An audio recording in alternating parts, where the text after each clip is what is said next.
Hi friends, welcome to Adariva. In this video, we are going to look about details of India's new launch by DRDO. Before that, want to get more details as such? Then click on the subscribe button so you don't miss out on the future videos.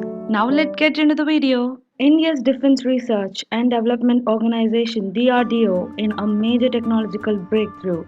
Monday successfully test fired the hypersonic technology demonstrator vehicle powered by a scramjet engine, making India the fourth country in the world after the US, China, and Russia to develop such technology. The HST-PV test, conducted from the Dr. Abdul Kalam Island of the Orissa coast at 11:03 am to demonstrate the autonomous flight of a scramjet integrated vehicle, propelled India right into an extremely exclusive hypersonic club consisting of the US, Russia, and China as of now. What is HSTDV? The Hypersonic Technology Demonstrator Vehicle HSTDV is an unnamed scramjet demonstration aircraft for hypersonic speed flight developed by India's DRDO.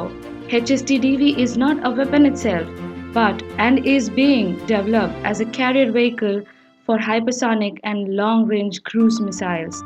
The HSTDV cruise vehicle is mounted on a solid rock motor which takes it to a required altitude. Once it attains certain Mach numbers for speed, the cruise vehicle is ejected out of the launch vehicle. After that, the scramjet engine is ignited automatically. What do we mean by scramjet engine? A scramjet engine is an improvement over the ramjet engine because the former operates efficiently at hypersonic speeds and allows supersonic combustion. Ramjets, in contrast, operate well at supersonic speeds around Mach 3, but the efficiency drops at hypersonic speeds. The HSDTV has an air-breathing scramjet engine, which means that it uses atmospheric oxygen for propulsion. Launch vehicles use combustion of propellants consisting of oxidizer and fuel for deriving energy. Air-breathing propulsion systems use atmospheric oxygen, which is available at about 50 kilometers of Earth's surface to burn the fuel stored on board, thereby making the system much lighter, more efficient and cost-effective. Air-breathing propulsion is a solution for a powered, long cruise flight necessary for reusable launch vehicles. What does HSTDV a breakthrough? American think tank RAND Corporation terms hypersonic missiles as a new class of military threat, as these are capable of maneuvering and flying faster than 5,000 kilometers per hour. The speed and the maneuverability enable hypersonic missiles to penetrate most missile defenses and further compress the timelines for a response by nation under attack. The only countries in the world which have hypersonic technology are the United States of America, Russia, and China, while India joined this exclusive club on Monday. Other countries in the process of developing similar tech are Japan, Australia, Europe. In addition to war applications, India will also use HSTDV for multiple civilian applications, including the launching of small satellites at low cost. How fast is HSTDV? It is a cruise at a speed of Mach 6 or nearly 2 km per second or 6 times the speed of the sound and rise up to an altitude of 32.5 km in just 20 seconds. On Monday, when DRDO tested the HSTDV with the help of Agni missile boosters, it successfully achieved an altitude over 30,000 feet in just 22 seconds at a speed of Mach 6. Hypersonic weapons, when fully completed, pose a challenge to the enemy country as they will find it difficult to restrain a missile attacking a designated target. Due to its high speed, most radars will not be able to detect it early enough to intercept it. India successfully tested scramjet technology for hypersonic missile. You could see that in this video. 4, 3, 2, word hypersonic flight for a few minutes, which has been demonstrated by the US, Russia, and China. The Indian Armed Forces already have the ramjet-powered BrahMos supersonic cruise missiles, which fly at Mach 2.8 speed, developed jointly with Russia. Their strike range is being enhanced from the original 290 km to well over 400 km now.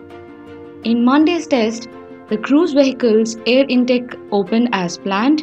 After being propelled at a height of 30 kilometers by the launch vehicle, critical events like fuel injection and auto ignition of scramjet demonstrated technological maturity. The scramjet parameters have indicated a resounding success of the mission it added. One of the biggest advantages of modern hypersonic missiles is in speed, though. It's the added maneuverability at these high speeds that makes them so practical as both offensive and defensive weapons. While hypersonic missile tech is key for rapid, accurate delivery, the most important part of any weapon is the payload. Hypersonic weapons can deliver conventional or nuclear payloads essentially anywhere in the world within minutes. Scramjet engines collect oxygen from the atmosphere as they travel to mix with hydrogen fuel, which creates the combustion needed for hypersonic flight. Through the design of the scramjet inlet, the air is forced in and compressed before it is mixed with hydrogen fuel, which then ignites and is directed out of the nozzle in the back. It's actually a rather simple process compared to some other combustion techniques. Regular engine utilize liquid oxygen and hydrogen fuel, but this in turn makes the vessel very heavy. The best example of this engine technology would be the now retired Space Shuttle. Herein lies the advantage to scramjet engines. They only need to carry hydrogen, eliminating the oxygen storage, which is probably 70% of the fuel space used in the ramjet rockets. Meaning for hypersonic is speeds greater than 5 times the speed of the sound are often referred to as hypersonic. Supersonic means the rate of travel of an object that exceeds the speed of the sound. Why they are so advantageous to militaries around the world. Roughly, these missiles travel 1 mile, that is 1.61 kilometers per every second. This equates to around 5 times the speed of sound and is over 3,600 meters per hour, 5,793 kilometers per hour. Races typically can only be measured when all competitors are shooting for one goal, such as the space race of the Cold War, which aimed to land a man on the moon. The hypersonic arms race is, in reality, a bunch of superpowers chasing after their own version of what they believe will be the most strategically important weapon system. Hypersonic missiles are the new, most advanced war technology. These weapons could provide almost immediate weapons response capabilities for the countries that have them, so much so that developing new hypersonic tech is creating a new arms race around the world. It also allows them to bypass most modern missile defense and tracking systems. Finally, as we have mentioned, hypersonic missiles can maneuver in flight, so the trajectories don't need to be set in advance. This is in sharp contrast to the highly defined and steep trajectories of traditional ballistic missiles, which are easier to track and intercept. We wish DRDO India to even complete its next phase and take this journey to touch the heights. This is it for the video. Thank you for watching this video. Please do check my old videos and please support through your like and share it as much as possible.